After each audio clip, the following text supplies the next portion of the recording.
The morning mist clung to the abandoned interstate like a shroud, masking the remnants of a world that had died screaming 3 years ago. Marcus Chin adjusted his binoculars, scanning the horizon from his perch atop the old water tower that served as Haven Valley's primary lookout post. The hidden community of 200 survivors had thrived in the secluded mountain valley, protected by natural barriers and careful planning, but today something felt different. The usual silence that blanketed the dead world below was broken by a distant rumble, not the familiar groan of wandering infected, but something mechanical, something human. Marcus's radio crackled to life as Sarah's voice cut through the static, her tone urgent but controlled. "Marcus, we've got movement on the South Ridge.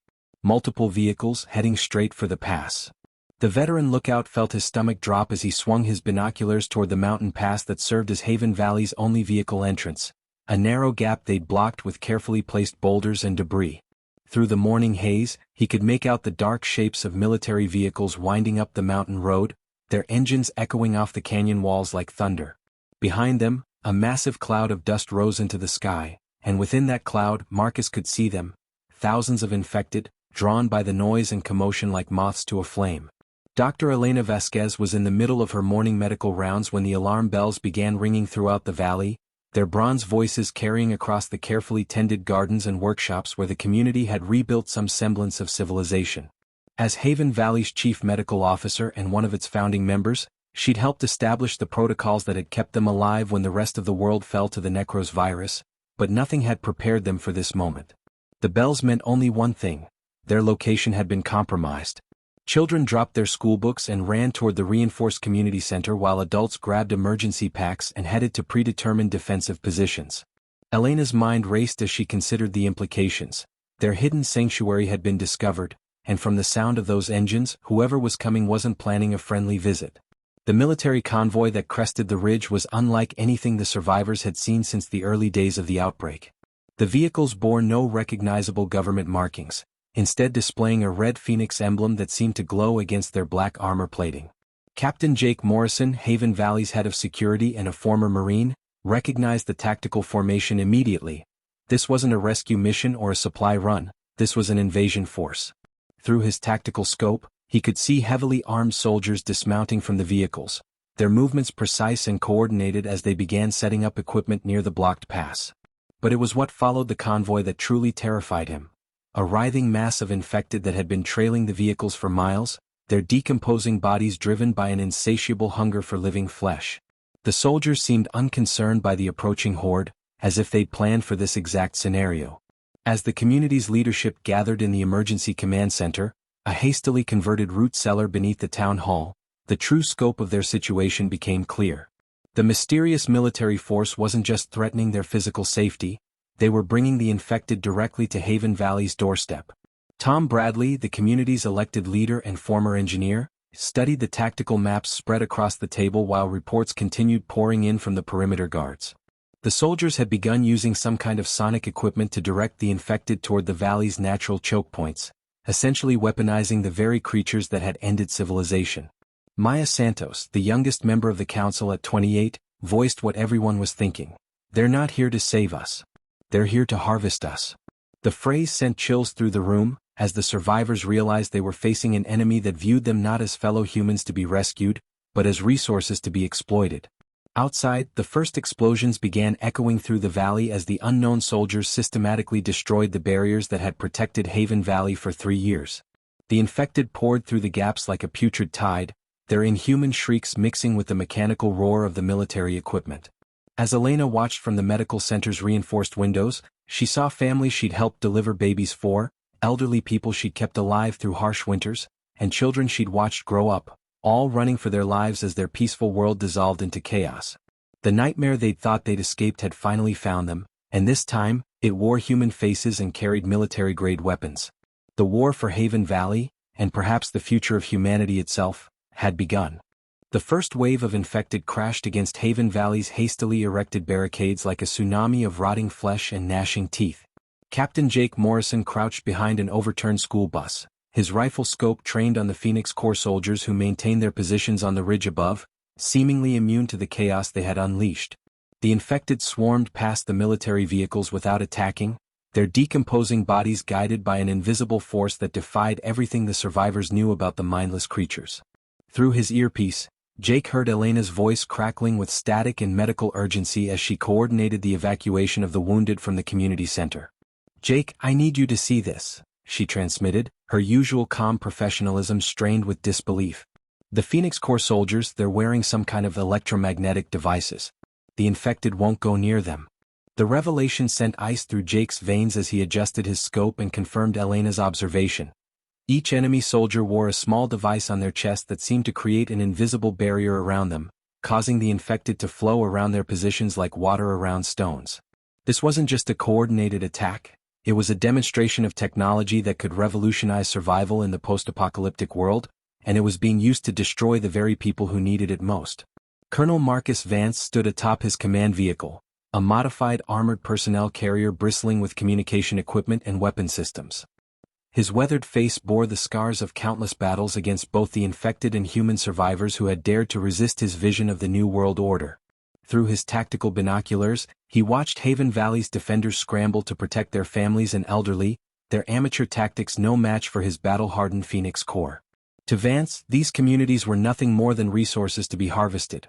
Their terror would draw infected from across the region, creating the massive herds he needed for his ultimate plan to cleanse the continent of both the weak and the infected. The colonel's philosophy was simple: only the strong deserve to inherit the earth, and he would use the infected as his weapon to eliminate anyone who couldn't prove their worth through combat. Maya Santos found herself trapped in the community's elementary school with a dozen children ranging from ages 5 to 12, their young faces pale with terror as the sounds of battle grew closer. The building's reinforced windows showed glimpses of infected stumbling through the vegetable gardens they had all helped plant just last spring, their rotting hands crushing tomato plants and corn stalks with mindless determination. Maya's background in electrical engineering had made her invaluable to Haven Valley's infrastructure, but now she found herself responsible for the community's most precious resource, its future generation. As she herded the children toward the school's emergency tunnel entrance, young Timothy Chin, Marcus's 8-year-old nephew, tugged at her sleeve with wide, frightened eyes. "Miss Maya, why won't the soldiers help us fight the monsters?" The question cut through her heart like a blade, because she was beginning to understand that the real monsters in this scenario weren't the infected shambling through their streets. Dr. Elena Vasquez worked frantically in the medical center's emergency surgery, her hands steady despite the chaos erupting outside. The first casualties from the Phoenix Corps' initial assault lay on her operating tables, civilians who had been caught in the open when the attack began. But it was the body of Phoenix Corps soldier who had been killed in the initial skirmish that truly disturbed her. His equipment was unlike anything she had seen during the 3 years since the outbreak, featuring advanced electronics and what appeared to be biological components integrated into the chest device. As she examined the strange technology, Elena realized the implications were staggering. If the Phoenix Corps could control infected movement, they could potentially reverse the apocalypse or make it infinitely worse. The device seemed to emit a low-frequency electromagnetic pulse that interfered with the infected's primitive nervous systems, but the biological components suggested something far more sinister. Tom Bradley's voice crackled through the community's emergency radio network from the command bunker, his engineering background helping him coordinate the evacuation routes and defensive positions. "All units, the Phoenix Corps has deployed some kind of sonic beacon system at grid reference 77 Alpha. They're not just directing the infected toward us, they're calling more from the surrounding counties." The tactical situation was becoming clearer by the hour, and it painted a terrifying picture of Haven Valley's future. The Phoenix Corps wasn't just attacking one community, they were creating a feeding ground that would draw infected from hundreds of miles away, turning their peaceful valley into a charnel house that would echo with screams for weeks to come. As the sun reached its zenith, casting harsh shadows across the battlefield, Jake Morrison made the decision that would define Haven Valley's resistance. They weren't just fighting for their lives anymore, they were fighting to prevent the Phoenix Corps from using their technology to commit genocide on a continental scale. Sergeant Amy Rodriguez crouched behind a burned-out Phoenix Corps transport vehicle, her hands trembling as she watched Colonel Vance's soldiers systematically herd infected toward the elementary school where she could hear children crying. The electromagnetic device on her chest hummed with its usual frequency, keeping the shambling corpses at bay, but it couldn't protect her from the horror of what she was witnessing. Rodriguez had joined the Phoenix Corps believing she was helping to restore order to a chaotic world, but watching a 7-year-old girl run screaming from a pack of infected while her own comrades prevented any rescue attempt shattered every illusion she'd held about their mission. The breaking point came when she saw Private Chin, no relation to Marcus in the watchtower, deliberately redirect a group of infected toward the medical center where wounded civilians were being treated. Through her tactical radio, she heard Colonel Vance's cold voice issuing orders that made her stomach turn. Maintain the pressure on all civilian sectors. We need maximum terror to ensure the infected remain agitated and continue their assault. Rodriguez ripped the radio from her gear and made a decision that would brand her a traitor to the Phoenix Corps but might save her soul. She was going to warn the defenders about the colonel's next phase of attack. Captain Jake Morrison was coordinating the defense of the main barricade when his radio crackled with an unfamiliar voice using Phoenix Corps encryption codes. Haven Valley Defenders, this is Sergeant Rodriguez, Phoenix Corps 3rd Battalion. I'm defecting to your position with critical intelligence about Colonel Vance's operational plan. Jake's first instinct was to assume it was a trap, but the desperation in the woman's voice and the fact that she was broadcasting on their emergency frequency suggested otherwise. Within minutes, Rodriguez had sprinted across the battlefield under heavy fire from her former comrades, diving behind Jake's position with a tactical pack full of Phoenix Corps equipment and intelligence documents. Her first words as she caught her breath were both a revelation and a warning.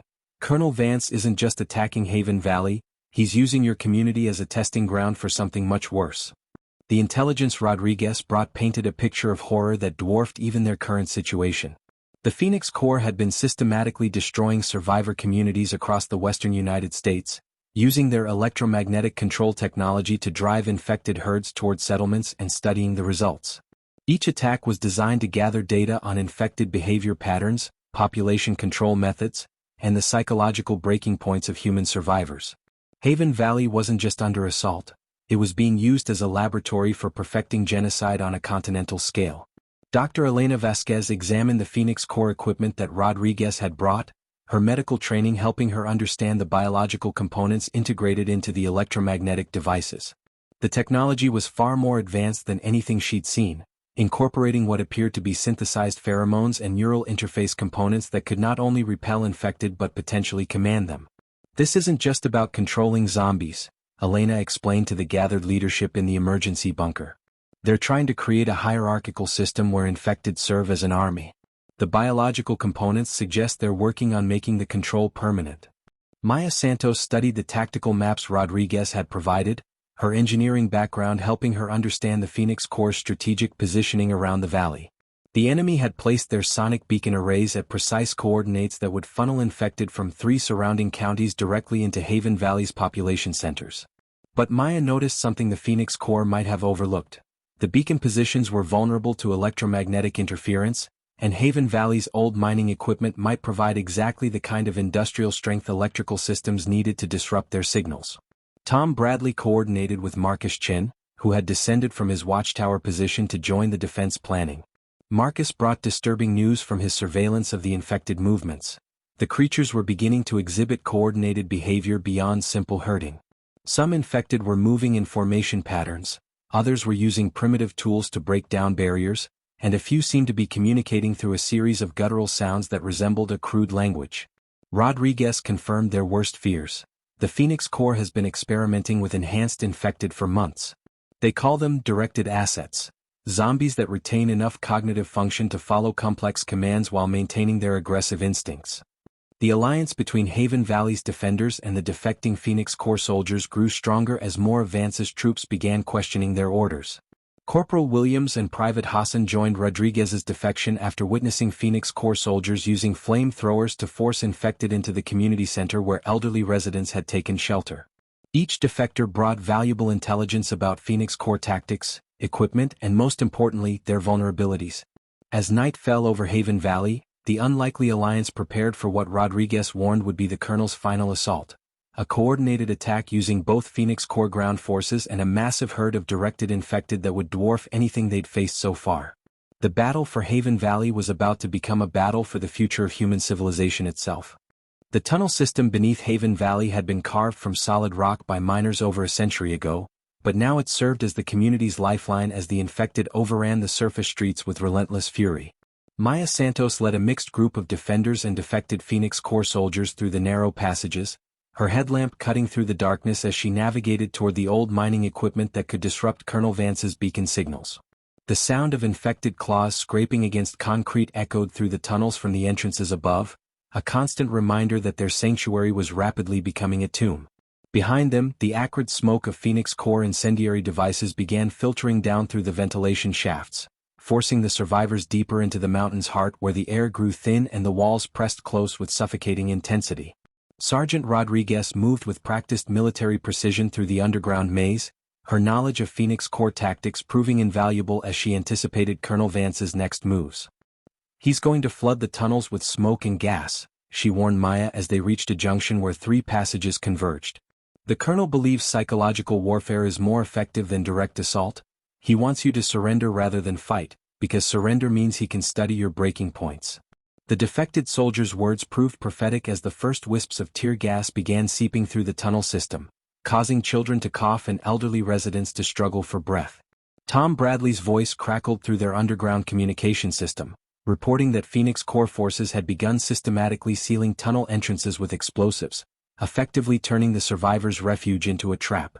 Captain Jake Morrison coordinated the defense of the main tunnel complex from a converted mining office deep underground, his tactical maps spread across a table made from an old ore cart. The situation reports coming in from various tunnel sections painted a grim picture. Phoenix Core soldiers were using specialized equipment to pump toxic gas into the ventilation systems while infected began pouring into the upper levels of the tunnel network. Jake realized they were facing a coordinated assault designed to force the survivors into the deepest parts of the mountain, where they would be trapped with no possibility of escape. The turning point came when Maya's team reached the old mining equipment storage area, where decades-old electrical generators and industrial electromagnets sat dormant in the mountain's depths. Rodriguez examined the Phoenix Core technical manuals she'd brought, her military training helping her understand how the enemy's beacon system could be disrupted. "These old mining electromagnets generate enough interference to jam their signals," Maya explained to the team, her engineering background finally providing a solution to their desperate situation. "But we'll need to get them to the surface and position them at specific coordinates to create an interference pattern that covers the entire valley." The challenge was immense. The equipment weighed several tons and would need to be transported through narrow tunnels while Phoenix Core forces controlled the surface. Dr. Elena Vasquez had established a makeshift medical station in the deepest part of the tunnel system, treating wounded defenders and civilians in conditions that would have been unthinkable just days before.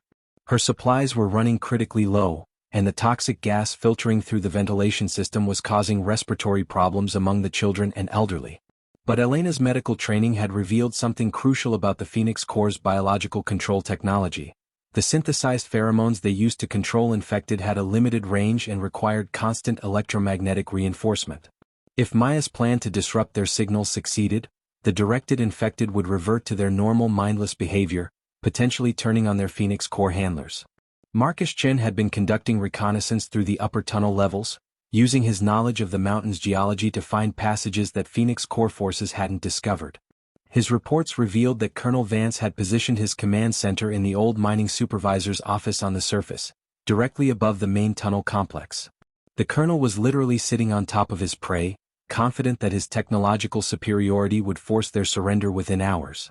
Marcus's surveillance also confirmed their worst fears. Massive numbers of infected were being held in makeshift pens around the valley's perimeter, waiting for the colonel's signal to launch a final overwhelming assault. The underground war reached its climax when Maya's team began moving the first electromagnetic generator through the tunnel system, using mining carts and improvised pulleys to transport the massive device toward a surface access point. Phoenix Core soldiers detected the movement and began flooding specific tunnel sections with flammable gas, threatening to incinerate anyone caught in the passages. Rodriguez led a desperate rearguard action against her former comrades, using her knowledge of Phoenix Core tactics to anticipate their moves while Jake coordinated simultaneous diversionary attacks to draw enemy attention away from Maya's mission. As the electromagnetic generator neared its target position, the sounds of battle above ground intensified, and the tunnel walls began shaking from explosions that threatened to collapse their entire underground network. The survivors realized they had one chance to strike back against the Phoenix Core's technological superiority, but success would require sacrifices that would test the very bonds holding their community together. The hidden passage Marcus Chin discovered behind a collapsed section of tunnel wall led deeper into the mountain than any of the original mining maps indicated, its concrete construction and steel reinforcement clearly marking it as military rather than civilian engineering. Maya Santos followed close behind him, her electromagnetic generator mission temporarily abandoned as they pursued what could be their only hope of understanding the Phoenix Core's technology at its source. The passage descended at a steep angle for nearly half a mile before opening into a vast underground complex that had been sealed since the early days of the outbreak, its emergency lighting system flickering to life as motion sensors detected their presence. Dr. Elena Vasquez joined them despite the protests about leaving her patients, her medical expertise potentially crucial for understanding whatever they might find in the depths of the abandoned facility. The first chamber they entered contained rows of computer terminals and laboratory equipment that appeared far more advanced than anything they'd seen even in Phoenix Core hands, suggesting this facility had been at the cutting edge of biological research when it was abandoned. Wall-mounted displays showed faded logos for the Centers for Disease Control and the Department of Defense, while security cameras tracked their movement through corridors lined with reinforced observation windows that looked into empty containment cells. Maya's engineering background helped her reactivate the facility's main computer systems, which immediately began displaying classified research files that painted a horrifying picture of the Necros virus's true origins. The virus hadn't been a natural mutation or accidental release. It had been deliberately engineered as a biological weapon designed to create controllable undead soldiers who would retain enough cognitive function to follow basic commands while losing all human empathy and self-preservation instincts. Elena examined the medical research data with growing horror, discovering that the virus had multiple variants designed for different purposes. Some created mindless drones for overwhelming enemy positions, others produced the directed assets that Phoenix Core was now using, and a third variant was intended to create intelligent zombie commanders capable of coordinating large-scale military operations. The research notes indicated that Colonel Vance hadn't just stolen Phoenix Core technology. He had been one of the original researchers on the project, a military virologist who had gone rogue when the government decided to terminate the program after realizing they couldn't control the virus's spread. Marcus's reconnaissance of the facility's deeper levels revealed containment areas that still showed signs of recent habitation, suggesting they weren't alone in the underground complex. The motion sensors and security systems were tracking movement in sections of the facility that should have been completely abandoned, and the computer logs showed recent access attempts using military authorization codes that matched Phoenix Core encryption patterns. Tom Bradley's voice reached them through their underground communication system, reporting that the electromagnetic generator had been successfully positioned and was beginning to disrupt Phoenix Core beacon signals on the surface. But the effect was causing unexpected behavior changes in the infected that were making them more aggressive rather than less coordinated. Maya realized they needed to find the facility's original control systems to understand how the virus command protocols actually functioned, rather than simply jamming the signals that activated them. The deeper they ventured into the research complex, the more evidence they found of recent Phoenix Core activity, fresh supply caches, updated computer access logs, and most disturbing of all, containment cells that had been recently occupied. Elena's medical training helped her interpret the research data they discovered, revealing that the facility contained not just information about the virus but actual samples of the original biological agents used to create it. The research indicated that a properly administered antiviral treatment could potentially reverse the Necros infection in recently turned individuals, but the cure required access to the facility's biosynthesis equipment and a living test subject who had been infected for less than 72 hours. The breakthrough came when Maya accessed the facility's main research database and discovered that the electromagnetic control system wasn't just about commanding infected. It was designed to prevent the virus from evolving beyond its program parameters. Without the control signals, the virus would begin mutating rapidly, potentially creating infected variants that were faster, stronger, and more intelligent than anything currently roaming the surface. Colonel Vance wasn't just using the technology to control zombies, he was using it to prevent a biological catastrophe that would make the current apocalypse look manageable by comparison. As they prepared to return to the surface with their discoveries, the facility's security systems detected movement in the research levels below them, and the emergency lighting revealed shapes moving through the corridors that were neither fully human nor completely infected. The alpha subjects that the research notes had warned about, former facility staff who had been deliberately infected with experimental virus variants, were still alive down there, and they had been waiting 3 years for someone to reactivate the systems that kept them contained in the facility's deepest levels. The elevator that Maya Santos reluctantly activated descended into the facility's deepest research levels with mechanical precision, its ancient gears grinding against 3 years of disuse as they carried the team toward creatures that defied everything they understood about the infected. Dr. Elena Vasquez clutched the research files they discovered, her hands trembling as she read the clinical descriptions of the alpha subjects, former CDC researchers and military personnel who had volunteered for experimental virus variants designed to retain human intelligence while gaining the physical resilience and sensory enhancements of the infected. Marcus Chen's tactical flashlight swept across the elevator's reinforced walls, revealing claw marks gouged deep into the steel plating and dried blood stains that spoke of desperate battles fought in the facility's final days. The research notes Elena studied painted a horrifying picture of the Alpha Project. 12 volunteers had been infected with a modified necro strain that preserved cognitive function while enhancing physical capabilities, creating super soldiers who could command normal infected while retaining strategic thinking and problem-solving abilities. The elevator shuddered to a halt at sublevel 7, and the doors opened onto a corridor lined with reinforced containment cells, each one equipped with electromagnetic locks that had somehow remained powered throughout the 3 years since the facility's abandonment. Maya examined the security systems with growing unease, realizing that someone had been maintaining the power grid and life support systems that kept the Alpha subjects contained. Either the Alphas themselves had learned to operate the facility's equipment, or Phoenix Corps personnel had been secretly accessing these levels for far longer than anyone suspected. Elena's medical scanner detected multiple life signs moving through the research areas ahead, but the readings were unlike anything she'd encountered before. The Alphas showed heart rates and brain activity patterns that suggested heightened intelligence combined with predatory awareness that made them infinitely more dangerous than ordinary infected. The first Alpha they encountered stood 7 feet tall in what had once been Dr. Sarah Mitchell's laboratory, her CDC identification badge still clipped to the tattered remains of her lab coat. The creature that had been Dr. Mitchell retained enough of her human appearance to be recognizable, but her pale skin bore the telltale veins of necros infection. Her eyes glowed with an unnatural intelligence, and her fingers had elongated into razor-sharp claws capable of operating complex laboratory equipment. When she spoke, her voice carried the measured tones of a brilliant scientist combined with the predatory hunger of an apex predator. "You've come to steal our research just like the Phoenix Corps soldiers who tried to access our data systems last month."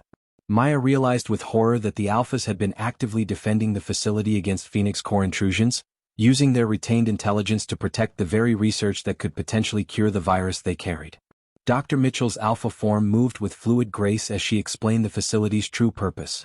The research staff had infected themselves with experimental variants to ensure the critical data would be preserved even if the facility was overrun by normal infected or enemy forces.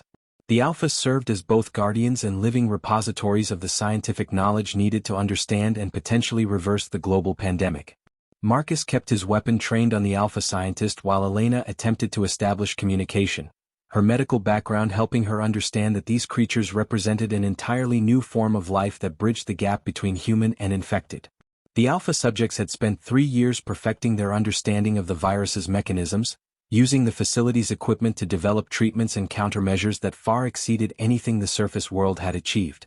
But their offer to share this knowledge came with a terrible price.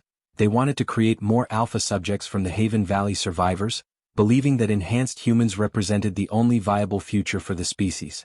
The negotiation that followed tested every diplomatic and scientific principle the team possessed, as Dr. Mitchell's Alpha form demonstrated capabilities that included perfect recall of complex biochemical formulas, the ability to operate sophisticated laboratory equipment with supernatural precision, and a tactical intelligence that had allowed the Alphas to repel multiple Phoenix Corps infiltration attempts. Elena found herself caught between horror and fascination as she realized the Alphas represented both humanity's potential salvation and its complete transformation into something entirely different. The crisis escalated when facility alarms began sounding throughout the complex, indicating that Phoenix Corps forces had finally breached the upper levels and were fighting their way toward the Alpha containment areas. Dr. Mitchell's expression shifted from scientific curiosity to predatory rage as she informed them that Colonel Vance had come to destroy the facility's research rather than risk it falling into the wrong hands, even if that meant eliminating the only hope for a cure to the virus he had helped create. Maya made the split-second decision that would determine Haven Valley's fate. She began downloading the facility's complete research database to her portable drive while Marcus and Elena worked with Dr. Mitchell to seal the Alpha containment areas before Phoenix Corps forces could reach them. The battle for the facility's secrets had begun, and the outcome would determine whether humanity had any future at all. The surface of Haven Valley had transformed into a hellscape of smoke, debris, and writhing infected flesh as Maya Santos emerged from the facility's emergency exit with the downloaded research data that could save or damn humanity depending on who controlled it.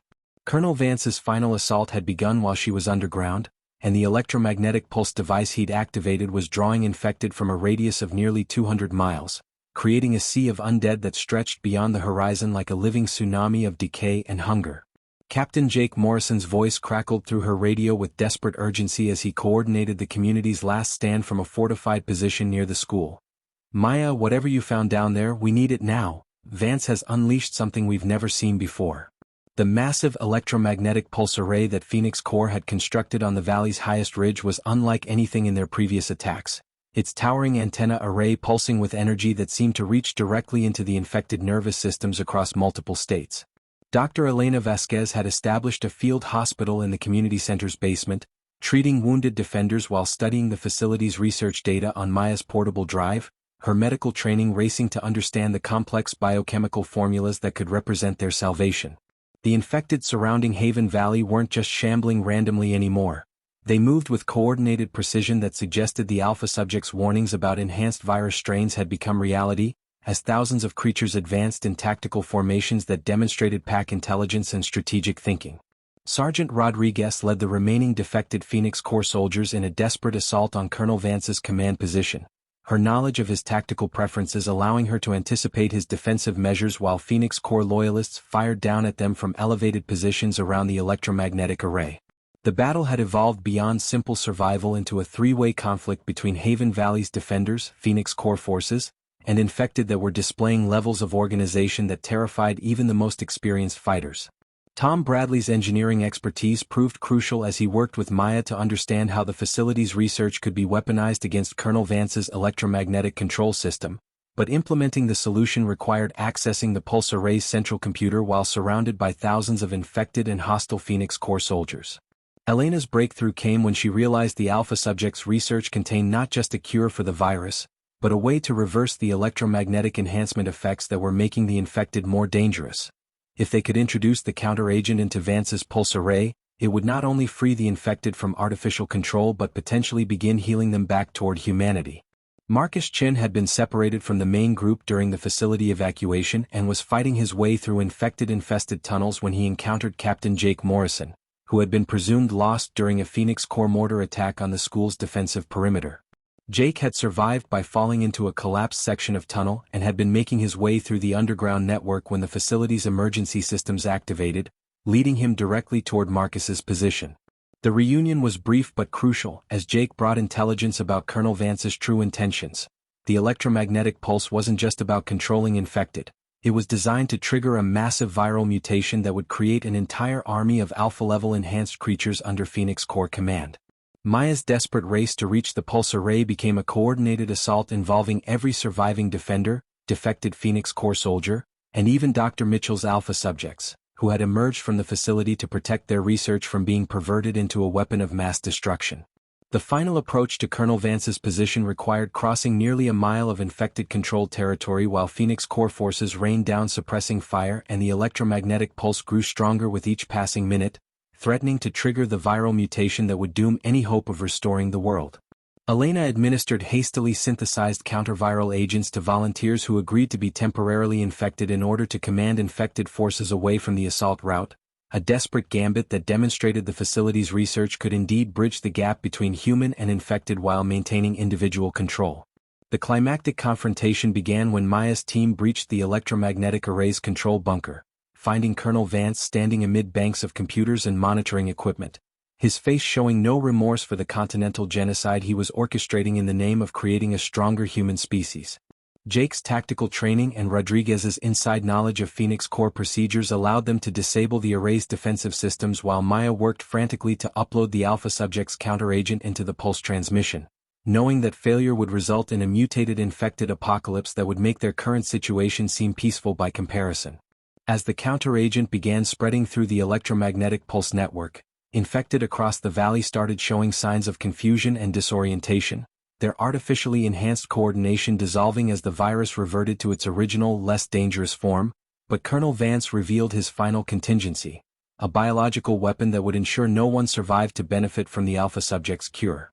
Colonel Vance's final biological weapon was a concentrated aerosol version of the original Necros virus, designed to spread through the air and reinfect anyone who had been treated with the Alpha subject's cure, ensuring that even if his electromagnetic control system failed, the infected would remain permanently beyond human salvation. Maya Santos watched in horror as the colonel activated the dispersal system built into his command bunker, but Dr. Elena Vasquez's voice cut through her despair with urgent hope. The counteragent isn't just reversing the electromagnetic effects, it's creating antibodies that should neutralize airborne exposure. The facility's research data that Maya had risked everything to obtain contained not just one cure, but multiple safeguards against exactly the kind of biological warfare Colonel Vance was attempting, as if the original researchers had anticipated that their work might one day be turned against innocent survivors. Captain Jake Morrison led the final assault on Vance's position with Sergeant Rodriguez at his side, their combined military expertise allowing them to systematically disable the Phoenix Corps' remaining defensive systems while Marcus Chen provided covering fire from elevated positions around the command bunker. The infected that had been drawn to Haven Valley by the electromagnetic pulse were now dispersing across the landscape in confusion, their artificially enhanced coordination broken by the Alpha subject's counteragent, and many were already showing signs of the healing process that Elena had discovered in the facility's research notes. Tom Bradley coordinated the evacuation of survivors from the most damaged areas of the community while Maya worked to ensure the counteragent's effects would be permanent, uploading the complete research database to every functioning communication system in the region so that other survivor communities could benefit from the Alpha subject's discoveries.